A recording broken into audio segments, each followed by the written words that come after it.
सतगुरु रूपी प्यारी साध संगत जी, प्यार और सत्कार से कहना धन निरंकार जी। साध संगत जी, सबसे पहले तो सतगुरु निरंकार दातार का दासी शुक्राना करती है और आप सभी के लिए सतगुरु निरंकार दातार के चरणों से यही मांगती है कि सच्चे पातशाह सभी को खुशियाँ देना, सभी को तन मन धन के सुख देते हुए सेवा सिमरन सत्संग के साथ जोड़ना। साथ संगत जी दासी, आप जो आशीर्वाद रूप में विचार रखने जा रही है, इन विचारों का टॉपिक है मिलवर्तन के फायदे, कि मिलजुल कर रहने में लाभ ही लाभ होता है। मिलवर्तन एक ऐसा गुण है जिसका प्रयोग करने से बहुत फायदे होते हैं, बहुत लाभ होते हैं और समाज में भी उसी को मान सम्मान इज्जत मिलती है जो सभी से मिलजुल कर रहते हैं और प्यार से बोलते हैं। हाँ संगत जी, एक स्टोरी भी है। कहते हैं कि एक सेठ के 4 बेटों की 4 बहुएं आई और वे आपस में हर रोज लड़ाई झगड़ा करती थी। दिन रात घर में कलेश ही रहता था। इससे परेशान होकर लक्ष्मी जी ने वहां से जाने की सोची। कहते हैं कि रात को लक्ष्मी जी ने सेठ को सपने में आकर कहा कि अब मैं तुम्हारे घर से जा रही हूँ, यहाँ पर लड़ाई झगड़ा होता है जो मुझसे देखा नहीं जाता। जहाँ ऐसे लड़ने झगड़ने वाले लोग रहते हैं वहाँ पर मैं नहीं रह सकती हूँ। सेठ ने रोते हुए लक्ष्मी जी से कहा कि मैं आपका प्यारा भगत हूँ और मैं आपके चरणों में अरदास करता हूँ कि आप जी यहाँ से ना जाएं। रोते रोते हुए सेठ लक्ष्मी जी के पैरों में गिर गया और गिड़गिड़ाने लगा कि आप मुझे छोड़कर मत जाओ। लक्ष्मी को सेठ पर दया आ गई। उन्होंने कहा, लड़ाई झगड़े के स्थान पर मेरा रुकना संभव नहीं है। जहाँ पर लड़ाई झगड़ा होता है वहाँ पर मैं नहीं रह सकती। ऐसी स्थिति में अब मैं तेरे घर तो किसी भी तरह से नहीं रहूंगी, पर तुम्हें कुछ और मांगना हो तो एक वरदान मुझसे मांग लो। सेठ ने कहा, आप यह वरदान दें कि मेरे घर के सभी लोगों में प्रेम और एकता बनी रहे। वरदान देने के बाद लक्ष्मी जी वहां से चली गई। दूसरे दिन से सब लोग प्रेम पूर्वक रहने लगे। एक दिन एक दिन सेठ ने सपने में देखा कि लक्ष्मी जी घर में फिर वापस आ गई हैं। सेठ ने लक्ष्मी जी को प्रणाम किया और फिर घर में आने के लिए धन्यवाद किया। माँ लक्ष्मी ने कहा, इसमें धन्यवाद की कोई बात नहीं है।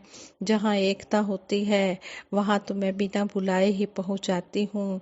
जो लोग गरीबी से बचना चाहते हैं और घर से लक्ष्मी को नहीं जाने देना चाहते, उन्हें अपने घर में झगड़े के हालात पैदा नहीं होने देने चाहिए। उन्हें आपस में प्यार से मिलजुल कर रहना चाहिए। पर ऐसा व्यक्ति कोई विरला ही होता है। हम अपने आसपास भी देखते हैं कि जिन घरों में ननद भाभी देवरानी जेठानी सास बहू सभी प्यार से रहते हैं और एक दूसरे को सम्मान देते हैं, कभी भी एक दूसरे से ईर्ष्या नहीं करते, वहां पर स्वर्ग का नजारा देखने को मिलता है। किसी घर में सुख का साधन आ जाए तो सभी देखकर खुश होते हैं। इसके साथ साथ निरंकार दातार का शुक्र मनाते हैं। यदि किसी के घर में दुख तकलीफ आ जाए तो बिना किसी स्वार्थ के आपसी सहयोग से वे हमेशा एक दूसरे का सहारा बनते हैं। इससे दुखी व्यक्ति को धैर्य मिलता है। दूसरा, भविष्य के लिए आपसी भाईचारा भी बढ़ जाता है और प्यार की नींव भी मजबूत होती है। दूसरी ओर यदि कोई दुखी व्यक्ति यह समझे कि सभी मुझसे प्यार करते हैं, मेरे काम आते हैं, तो मुझ पर कोई एहसान नहीं करते, तो ये उसकी भूल है। यदि सेवा करने वाला भी हृदय से उनके साथ हमदर्दी करे, तो उसे भी ये नहीं समझना चाहिए कि मैं उस पर एहसान कर रहा हूँ, बल्कि ये सोचना चाहिए कि मैं अपना धर्म निभा रहा हूँ। फिर इसकी चर्चा अपने आप ही इधर उधर होने लगती है। एक निरंकारी ज्वाइंट फैमिली में काफ़ी मेंबर्स हैं, सभी एक दूसरे की पूरी इज्जत करते हैं, सभी बड़े प्यार से मिलजुल कर रहते हैं। वे अपने घरेलू और सामाजिक जीवन भी बड़े अच्छे ढंग से निभाते हैं। हमेशा ही बुजुर्गों का और अपने सतगुरु का भय महसूस करते हैं और छोटों को प्यार देते हैं। उनके घर पर कुछ सगे संबंधी जो अभी प्रभु की जानकारी से अनजान थे, रहने के लिए आए। अब सुखी परिवार के रहन सहन, आपसी बोलचाल को देखकर वे हैरान रह गए कि हमारे घर में कभी भी किसी की ऊंच नीच बात नहीं होती। पता नहीं कहाँ से सीखा है। उनसे पूछने लगे, आपके घर में, वो कहने लगे कि इनके घर में कभी भी किसी भी ऊंच नीच की बात नहीं होती। पता नहीं इन्होंने ये कहाँ से सीखा है। वे उनसे पूछने लगे, आपके घर में बड़ा सुकून है, बड़ी शांति है, कभी किसी का किसी से तनाव नहीं होता, देखकर बड़ा अच्छा लगता है, सभी आपस में बड़े प्यार से बोलते हैं, और अगर हल्की सी गुस्से की फुहार होती भी है तो दूसरा उस पर पानी का वह काम कर देता है, मामला खत्म हो जाता है, बात वहीं खत्म हो जाती है। इस प्रकार का वातावरण आपके घर में कैसे बना? सभी का एक दूसरे से प्रेम का आदान प्रदान देखकर मेहमान हैरान हो गए।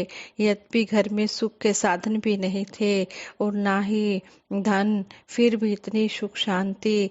और परिवार के लोग इस बात पर मुस्कुराने लगे और परिवार के मुखिया ने गुरबाणी का उदाहरण देते हुए समझाया, सुख नाही बहुतै घणे खाटे, सुख नाही देखे पीड़ित निरीत नाटे, सुख नाही बहु देश कमाए, सर्व सुखा हरि हरि गुण गाए। कहने का भाव कि यह सौगात हमें सतगुरु से मिली है, जिसने हमें हरि से जोड़कर निरंकार प्रभु परमात्मा का गुणगान करने के लिए कहा है। वह समझाया है कि हमें हर हाल में, चाहे दुनियावी माया है या नहीं, सदा ही सब्र शुक्र में रहना आना चाहिए। जो इंसान ये मान लेता है कि तन मन धन प्रभु का है, इसकी देन है, मेरा तो कुछ भी नहीं है, उसके मन में प्रेम उपजता है, उसके मन में प्रेम पैदा होता है, उसमें तेरे मेरे की भावना नहीं रहती, अपने आप ही मिलवर्तन की भावना आ जाती है। ऐसी सुंदर भावना सुनकर उन रिश्तेदारों ने कहा, हमें तो कभी किसी ने ऐसे बताया ही नहीं, यदि समझाया होता तो हम में भी प्यार, सहनशीलता, मिलवर्तन की भावना जागृत होती।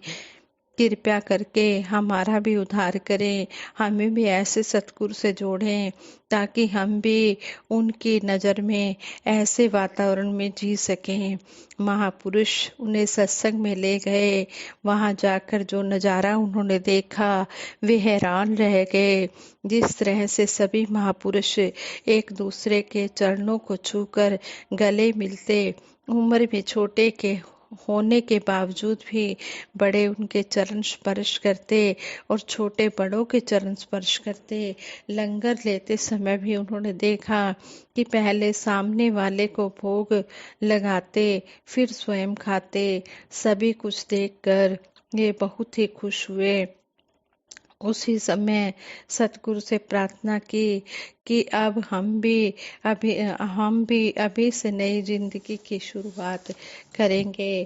कहने का भाव यह है कि इन्हीं सभी बातों से घरों में भी आपसी प्यार व नम्रता का जन्म होता है। तभी हम इस तरह से मिशन का प्रचार भी कर सकते हैं। यदि हम आपस में व्यवहार ठीक न करें तो कुछ ईर्ष्यालु लोग मौके का फायदा उठाते हैं और सबके कान भरने शुरू कर देते हैं। इससे आपसी मनमुटाव पैदा हो जाता है। एग्जाम्पल के तौर पर एक बात फेमस है कि एक राजा का बेटा और एक वजीर का बेटा था। उनका आपस में बहुत ही प्यार था। हमेशा ही वे साथ साथ रहते, इकट्ठे ही खाते और दोनों ही एक दूसरे से बहुत प्यार करते थे। दोनों को एक दूसरे पर बहुत विश्वास था। उनका इस तरह का स्वभाव देखकर ईर्ष्यालु सहन न कर सके। सोचने लगे कि इनका प्यार इस तरह बढ़ता गया तो राज्य किसी और को नहीं मिल सकता। क्यों न हम इनमें फूट पैदा कर दें। उन लोगों ने उनमें फूट डालने की तैयारी कर ली। पहले तो उन दोनों को एक दूसरे के खिलाफ भड़काना शुरू कर दिया, परंतु राजा और वजीर के बेटे में आपसी विश्वास कम नहीं हुआ। अंत में उन्होंने एक चाल चली। एक चतुर चालाक महिला का सहारा लिया। उस महिला ने वजीर के बेटे के कान के पास ले गई। वह महिला ने वजीर के बेटे के कान के पास गई और कुछ बुदबुदाने लगी कि किसी को ये बात नहीं बतलाना। ये देखकर राजा के बेटे को कुछ शक हुआ। उसने वजीर के बेटे से पूछा, तुम्हें वो महिला क्या कह रही थी? तब उसने कहा, कुछ भी नहीं कह रही थी। उसने फिर कहा, आज तक तो तुमने मुझसे कुछ छुपाया नहीं, अब क्यों छुपा रहे हो? वजीर के बेटे ने कहा कि उसने यूं ही मेरे कान में कहा, ये किसी से मत कहना, लेकिन कोई बात नहीं की है। लेकिन राजा के बेटे को विश्वास नहीं हो रहा था। बस इसी बात पर दोनों में फूट पड़ गई और विश्वास भी खत्म हो गया। कितने सालों का मिलवर्तन पलों में ही खत्म हो गया। कभी भी कहीं सुनी सुनाई बात पर विश्वास नहीं करें जब तक बात की गहराई तक न पहुंच जाए। आज इंसान का दिल तंग से तंग होता जा रहा है, संकीर्ण होता जा रहा है। प्यार, दया, नम्रता, विशालता के रास्ते से वह भटक रहा है। वर्तमान समय में संसार में फैले ऐसे विरोधी वातावरण के कारण संत निरंकारी मिशन के सच के संदेश का महत्व और अधिक बढ़ जाता है। यह धरती जो प्यार से वंचित हो रही है, प्यार से भरपूर हो जाए तो सारा संसार मानव परिवार का रूप ग्रहण कर ले। युग प्रवर्तक बाबा गुरबचन सिंह जी महाराज ने भी सारे संसार में एकता लाने के लिए क्या कुछ नहीं किया, अपने शरीर का बलिदान तक कर दिया और यही समझाया कि सभी ने मिलजुल कर प्यार से रहना है। मानव एकता लानी बहुत ही संभव है। जब तक मानव के साथ प्यार नहीं रखेगा, मानव एकता नहीं आ सकती है। इस तरह उन्होंने समझाया कि हमने मानव एकता को प्यार के साथ कायम रखना है। हमने गुरुओं, पीरों, पैगंबरों की बात को मानना है। जो भी हमें वक्त के सतगुरु समझा कर जा रहे हैं और अब जो वक्त के सतगुरु हमारे सतगुरु माता सुदीक्षा जी महाराज हैं, जो भी हमें शिक्षाएं दे रहे हैं, हमने इन शिक्षाओं को अपने जीवन में कर्म रूप में धारण करते जाना है और अपना लोक सुखी परलोक सुहेला तो करना ही है। औरों को भी प्रेरणा देकर इस मिशन के साथ जोड़ना है कि आओ रब दे दर्शन पालो। संदेशा है इंसानां नू मुर्शद बंदे पिया बनावे। मेरे जय हवाना नू, ये मेरे जैसे हवानों को इंसान बना रहा है। है। जब तक इंसान सतगुरु की शरण में नहीं आता वो इंसान बन ही नहीं सकता। इंसान तो ये वक्त का सतगुरु ही बनाता है। इसलिए हम सतगुरु की शरण में आए, इस परम पिता परमात्मा को पाएं और जिस काम के लिए हमें ये मानव चोला मिला है उस काम को हम पूरा करें। बाकी जिम्मेवारियां भी हम अपने गृहस्थ धर्म की निभाएं और इस परम पिता परमात्मा से भी अपना नाता जोड़े रखें। साथ संगत जी, विचार करते हुए दासी से बहुत सी गलतियां हुई होंगी, उन गलतियों के लिए आप जी क्षमा कर देना और आगे के लिए सुमत बख्शना। हाँ संगत जी, सभी के भले की कामना करते हुए दासी सिमरन कराएगी। सभी ने मिलकर सिमरन में साथ देना है। तू ही निरंकार मैं तेरी शरण हाँ मैनू बख्श लो। तू ही निरंकार मैं तेरी शरण हाँ मैनू बख्श लो।